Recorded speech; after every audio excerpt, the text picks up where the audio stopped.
Okay, welcome to everyone. We'll get started into it. My name is Philip Nathan and I head up the client services team in Nathan Trust. I'm joined by David Bruton, who's a chartered tax advisor and heads up our international tax and accounting team. So VAT and tax are always complicated, but I think when you add Brexit to this, you get a lot of confusion. Over the last few months, we've been working with a lot of UK companies and who are looking to continue trading between the UK and the EU. Our UK customers have consistently told us that they're getting very little guidance from the UK government, and anytime they look at anything, it ends up in dead ends.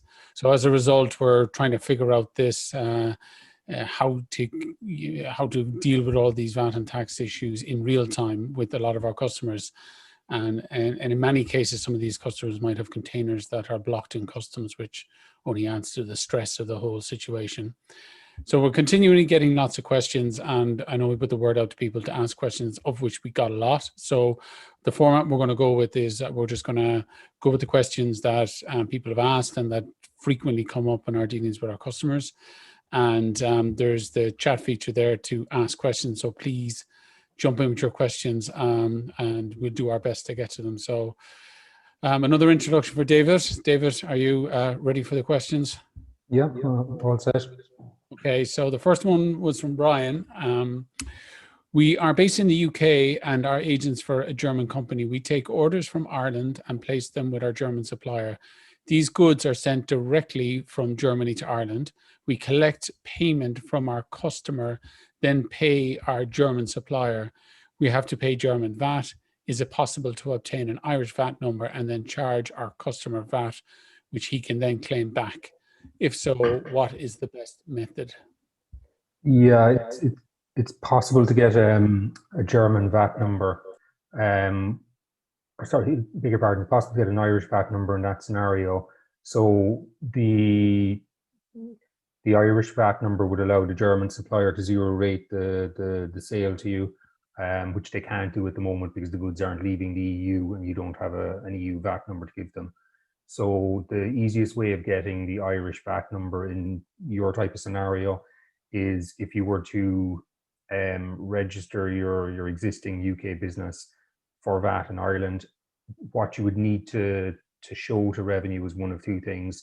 Either one, that you're going to have substance here and employees and there's going to be a business here as such. And the second option then is that it's down to the movement of the goods and who owns the goods at different stages of that movement. So if your business owns the goods in Ireland and is then making an onward supply to the customer in Ireland, that would be sufficient to warrant VAT registration in Ireland, because the place of supply is going to be Ireland. It's Irish VAT that would apply in that scenario. Now, what you'd probably need to do is have a storage facility maybe in Ireland. It might be something that your shippers or your whoever your couriers are, they may be able to facilitate that. Okay, and that's is that a very formal agreement then you need in Ireland, or is it like, would you need a big warehouse space, or what does the agreement look like that you're sending that to revenue in Ireland to show that the goods are physically landing in Ireland? Is that a 20-page contract, or is it a 1-page contract, or what's your experience with that? Our experience to date is that I suppose a reasonably informal agreement will do. What we do is when we're sending in the VAT application on behalf of a client, what we like to do is put as much supporting information behind it as we can, because our experience is that the more information you can present to revenue to get them comfortable in terms of understanding the transactions that are going to happen and the movement of the goods, the more likely it is you're going to get a VAT number, and you're going to get it without as much delay. So generally speaking, I suppose like a couple of lines from whoever is going to provide the storage facility to you. If it's a relatively informal agreement, so for example, if you've got couriers that are handling the distribution on your behalf and they're going to have the goods in their warehouse, a letter from them stating that your goods are going to be in that warehouse and will be in your ownership there, would be something like that would be fine. If you're looking at potentially having your own warehouse here or something, you know, obviously there'd be more paperwork to support that, but it doesn't have to be very formal or very elaborate. Okay, There's a couple of questions from Chris. If we're invoicing from the UK in GBP, British pounds, what information is mandatory to show on the invoices to be VAT and customs compliant?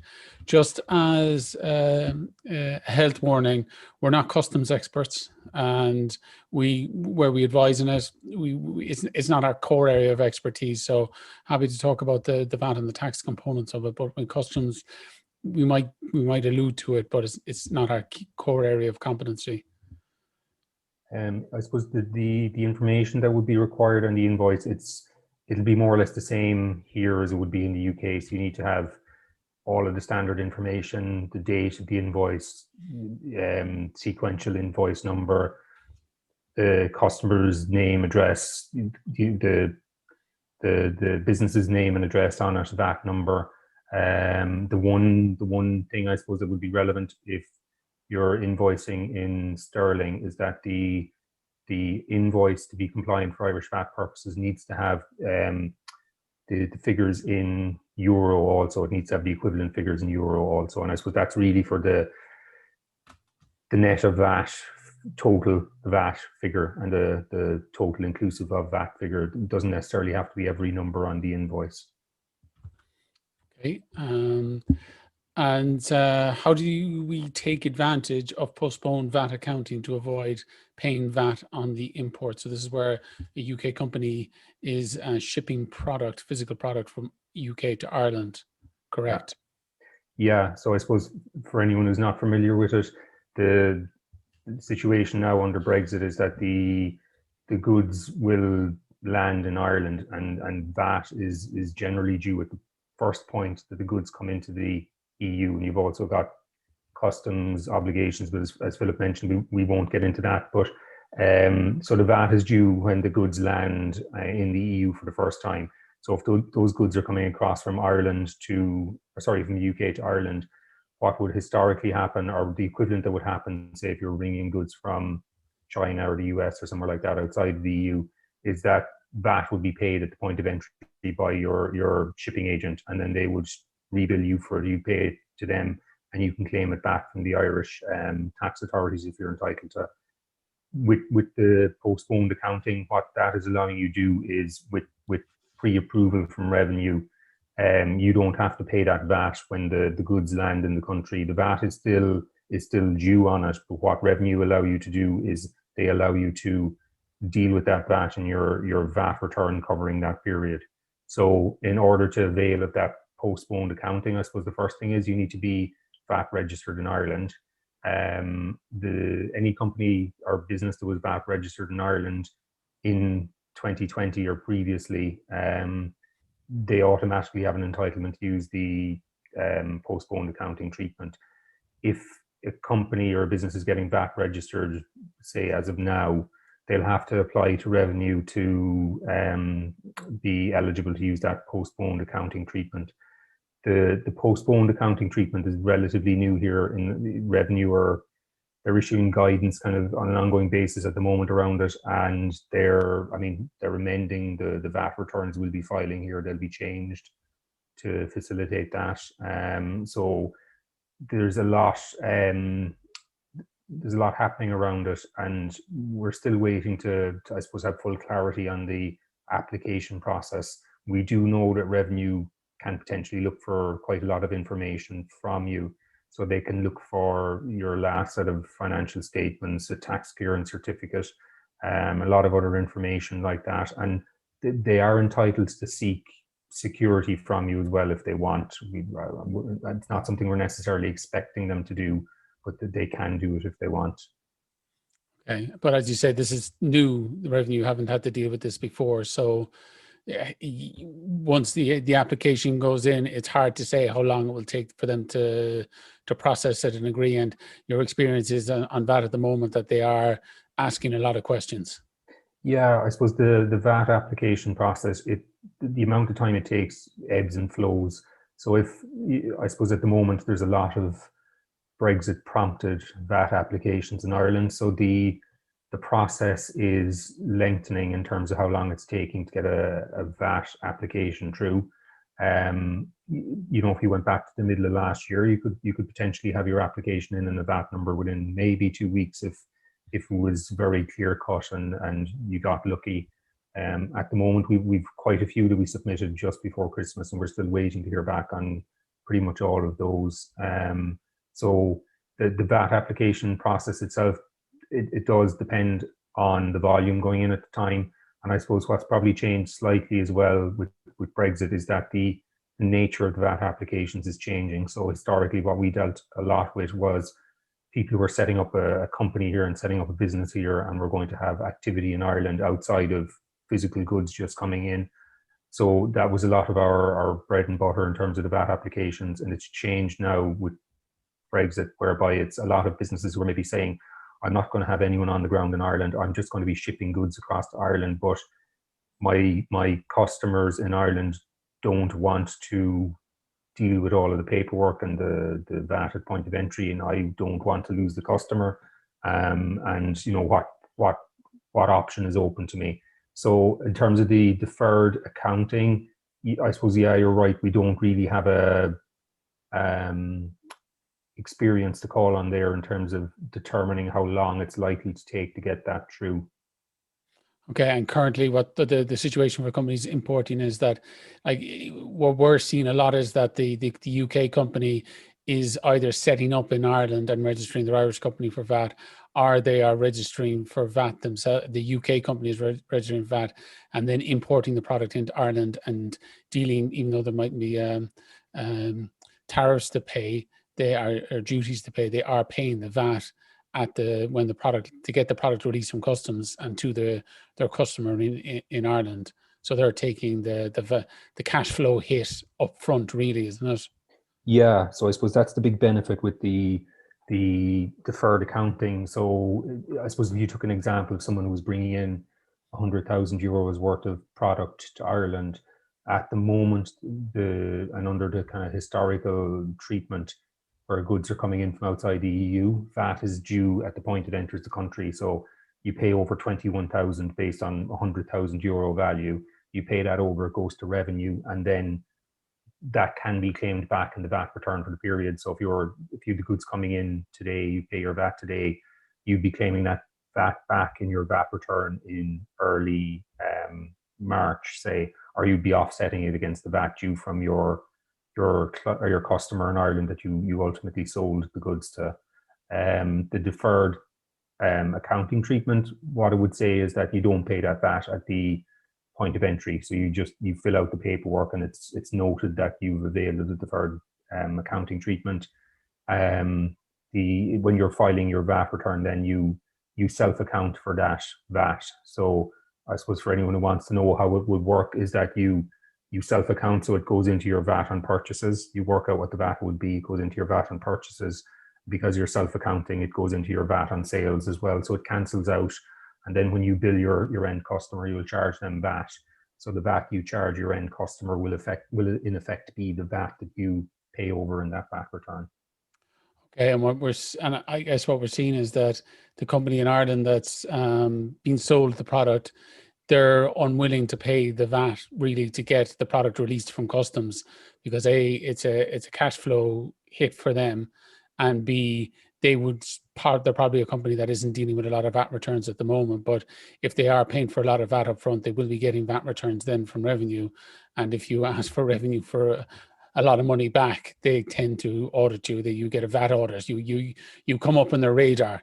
So I think it's a bit of a double hit for an Irish company. They're not going to want to take the cash flow hit, and B, they don't want to be on revenues, even though it's completely legitimate. They just don't want that to have that conversation.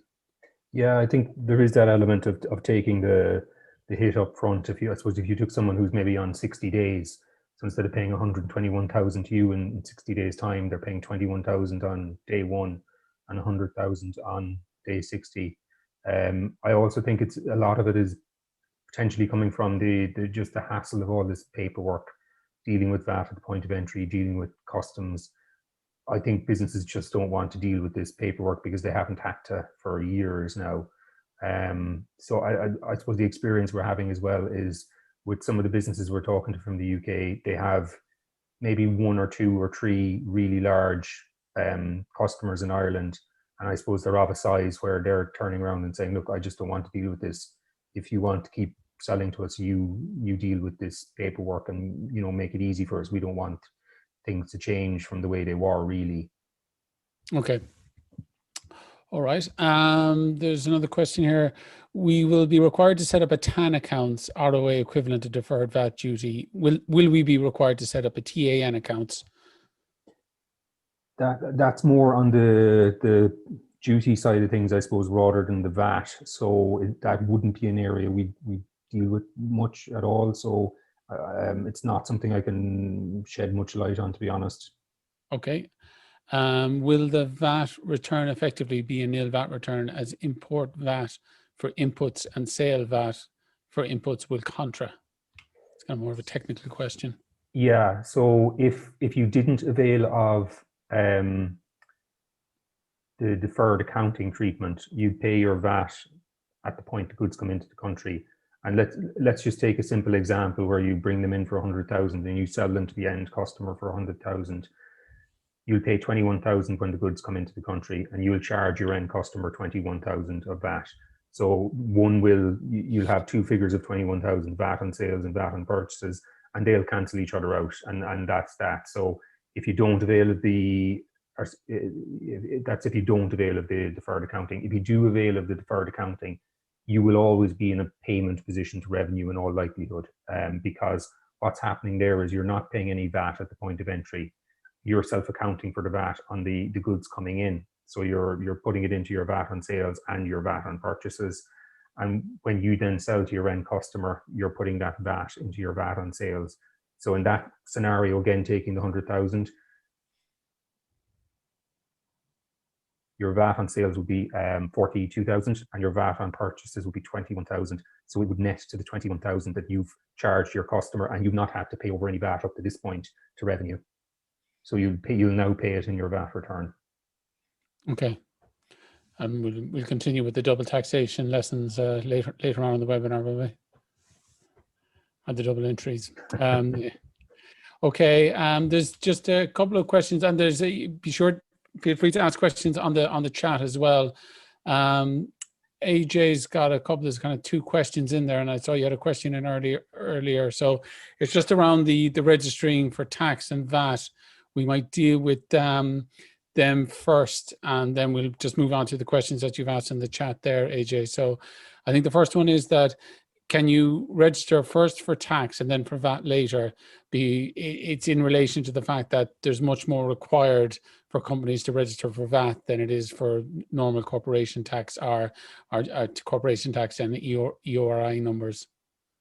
Yeah, so you can register for corporation tax first and separately to VAT.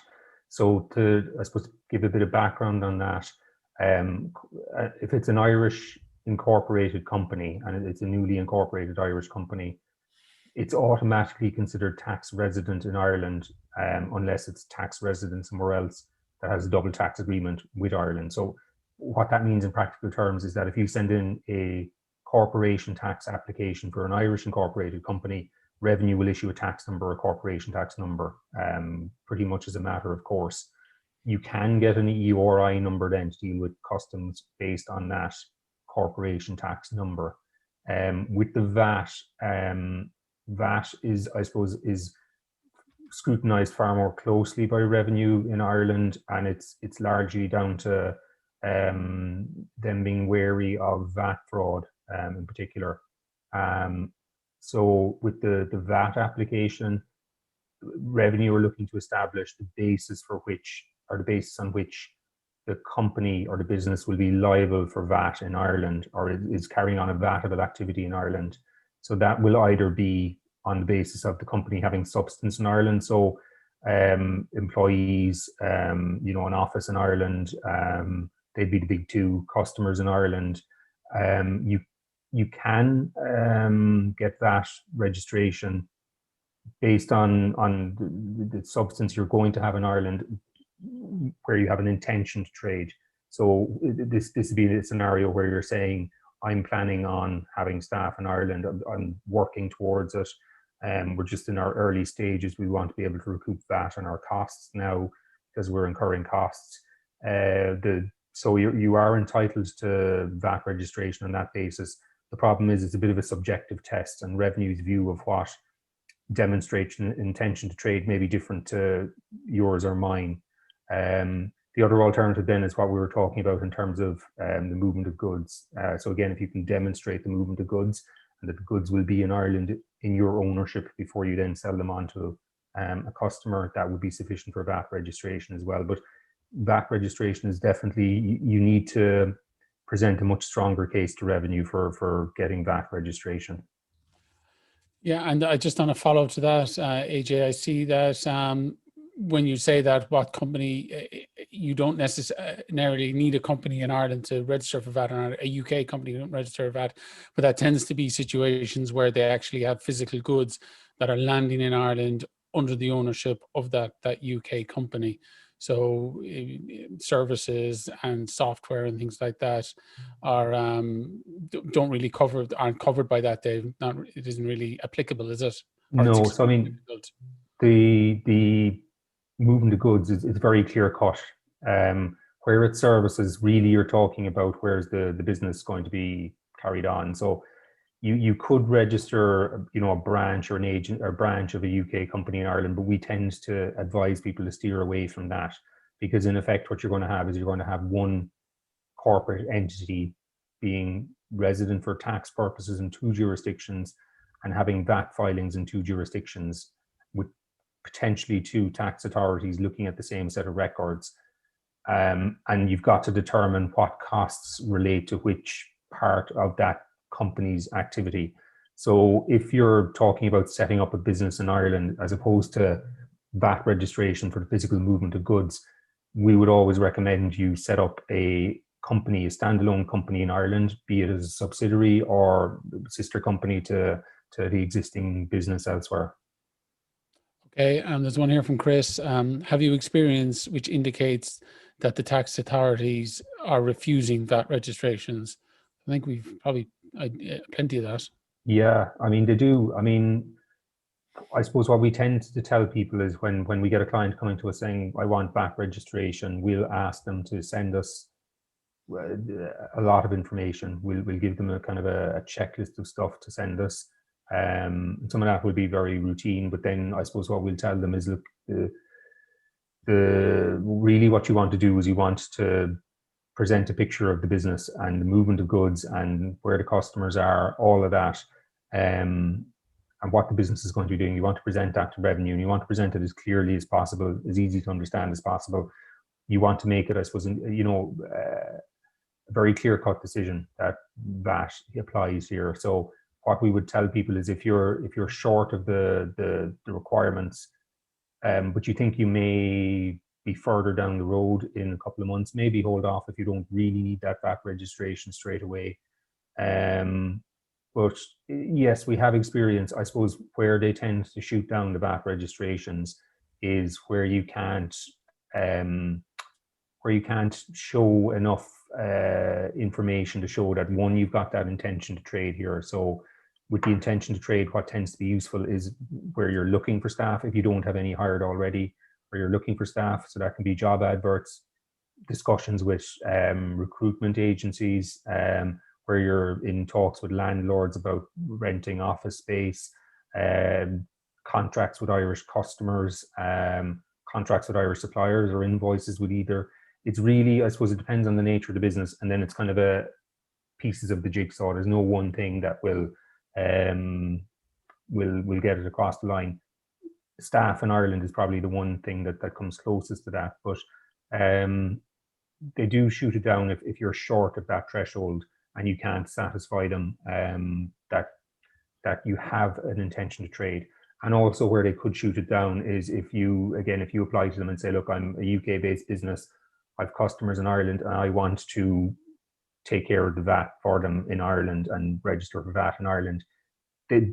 I would expect in a scenario like that, they would always go back to the movement of goods and the technical reason for registering for VAT in Ireland. So if you can't show that you're going to have the goods in your ownership in Ireland, I would expect again that they would hold off on the VAT registration. What they'll tend to say is, you haven't satisfied us that you have an intention to trade, or that there's an activity going on in Ireland, or that the goods will be in your ownership in Ireland. But when they'll always give you the opportunity to come back. It's not a kind of a satisfy it now or you never get back registration. If new information comes up or the business progresses further down its path, you can always go back to them and say, look, here's the further information I didn't have the last time that demonstrates my intention to trade or shows that I will own the goods in Ireland. Sure, and there's a follow-up from Chris there saying, does it have like a nominee secretary or director count as staff? And I think the straight answer is no. If you do get challenged on that, on payroll asking, or revenue are looking at payroll, aren't they? They're making sure that there is actually an active payroll in the country. Yeah, or if let's say, for example, if you had a business where you had someone from the UK and they had a business partner who was based in Ireland, and that business partner wasn't necessarily drawing a salary, but they were doing, they were carrying on the business's activity in Ireland, that would be sufficient. It's really someone on the ground in Ireland, I suppose. How they demonstrate that then? It's, I suppose, if it's an employee, you'd register them as an employee with revenue. What we quite often do, or we see quite often, is we see a business coming in from abroad and they say, look, I'm getting ready to trade. I'm on the cusp of hiring my first employee. I want VAT registration now so that when I have that employee on board, I'm ready to hit the ground running. I can start issuing invoices. I don't run into any delays with clients or customers. What would help there is either a copy of the contract that's going to the prospective employee, or if you're not that far down the line, quite often what they will accept is, and again, as part of the broader picture, is maybe if you've got correspondence with recruitment agents, or if you've got job adverts up on reputable website, something like that. And it's, again, as part of the broader picture. So if you can, I suppose every scenario is slightly different, but for example, if you had a large contract with a multinational in Ireland to do some sort of work for them, if you were going to be coming in and doing installing something for them, or if they were going to subcontract some very unique process to you and you needed someone in Ireland, the correspondence with the multinational, for example, with job adverts would probably be enough to show revenue that there's a business here, you're just in the early stages of getting it all set up. Sure. Okay. There's a couple of ones that's come in here. There's one from Wynne. Would a warehouse in Northern Ireland be sufficient and treating the same as Republic of Ireland? So it's a question we get asked quite a lot, rather than get into complicated geopolitical conversations. I think the simple answer is no, Dave, isn't it? No, you're talking south of the border. It has to be in the Republic of Ireland. And he just had a follow-up question about the Northern Ireland Protocol. I don't even pretend to understand the Northern Ireland Protocol. And I think most people in Northern Ireland don't either. So I don't think we can deal with that one. Louise Cruz, in terms of services, specifically for business consulting, how is it affecting Irish companies rendering services to UK firms? What VAT should we be charging and where? Thanks. So this is an Irish company charging business consulting services to UK firms. Yeah. So I suppose the first thing there is to me, that's business to business. So you're looking at one particular set of VAT rules there. What you're doing now is, I suppose, what you were doing previously, to contrast it, what you were doing before is, if you had a new customer in the UK, you were asking them for their VAT number there. You were checking it was a valid VAT number, and then you were zero rating the sale because it was within the EU. And then you were returning that sale in a particular way in your VAT return and filing a V's return once a quarter and detailing the amount of sales to that customer. What you're doing now is you're now selling to a business customer that's outside of the EU. So the short answer is you just don't need to charge VAT. It's the same as if you had a business customer in America or China or anywhere else like that.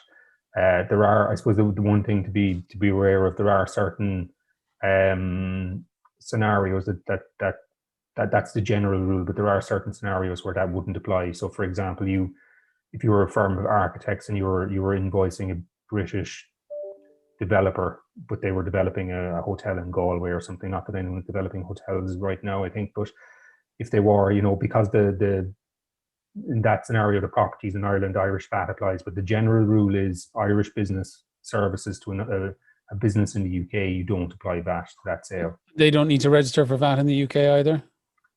Not that I'm aware of. I wouldn't be an expert on UK VAT, but not that I'm aware of. What I would expect would happen there is that the customer would be the one who would account for the VAT in the UK. So what they would probably do is they would self-account for that VAT. So I suppose to reverse the scenario, if you've an Irish business that's now receiving a service from the UK, and that previously was an intra-EU service, what they're doing now is they still have to self-account for that VAT. So if you receive VAT from that service, if you receive a service from a non-EU country and you're in business, you have to self-account for that VAT. So you work out what the VAT would have been on that service in Ireland. So let's say if someone bills you €1,000 for consultancy services, the VAT on that in Ireland would have been €210. So again, you take that, you put it in your VAT on purchases, and you put it in your VAT on sales, and it cancels out.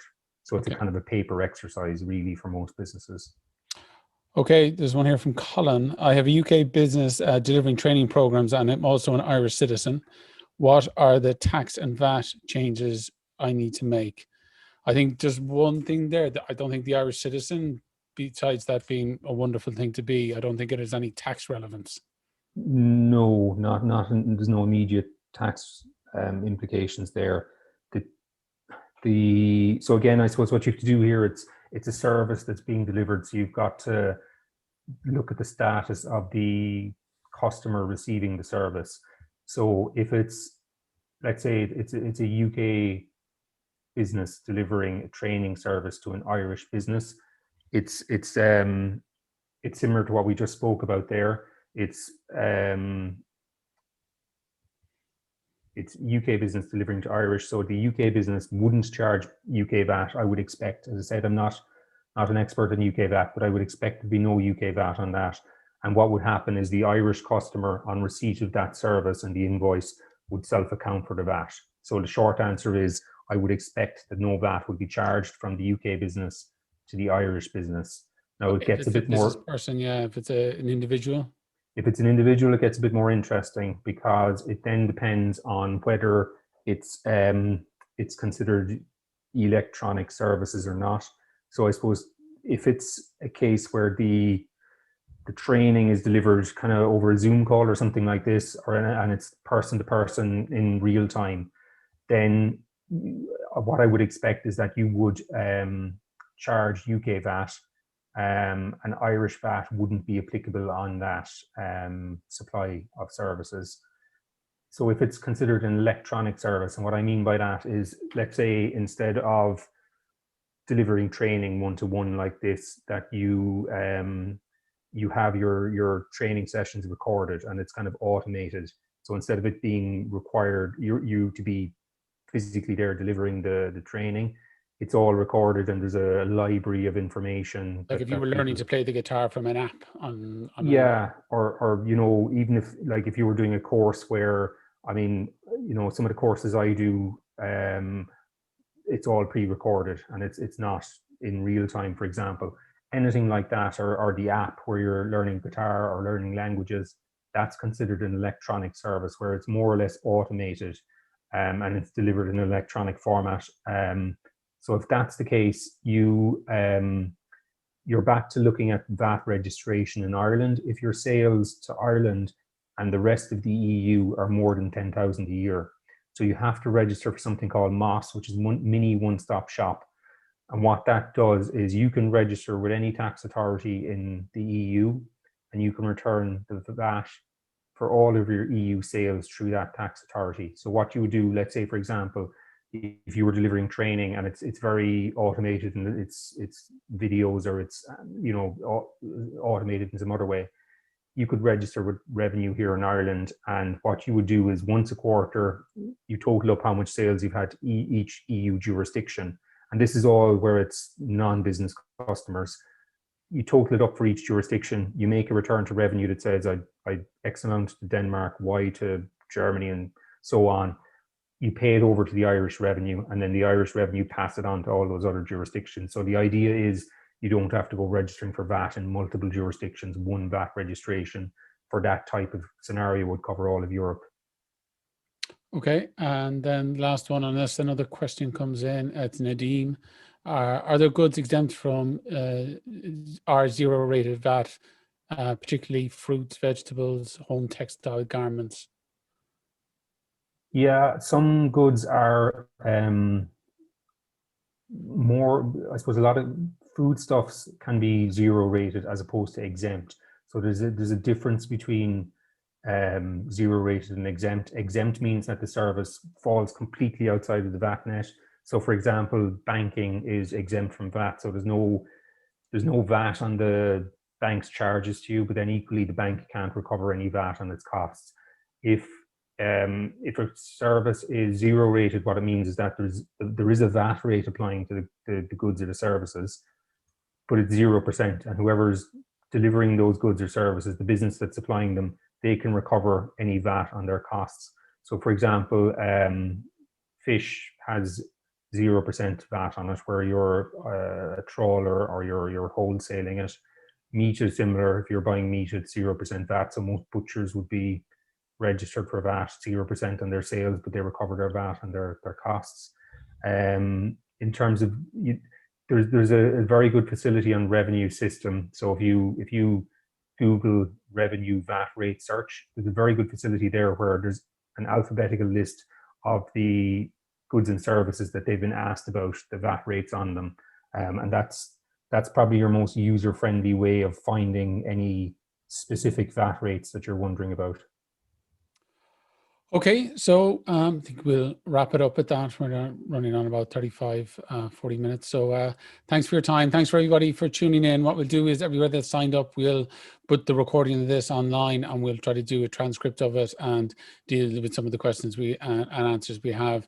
We'll send you out a link for it as well so you can share and all of that sort of good stuff. So thanks again for your time. Thanks to Dave, and we'll talk to you. Look forward to talking to you the next time.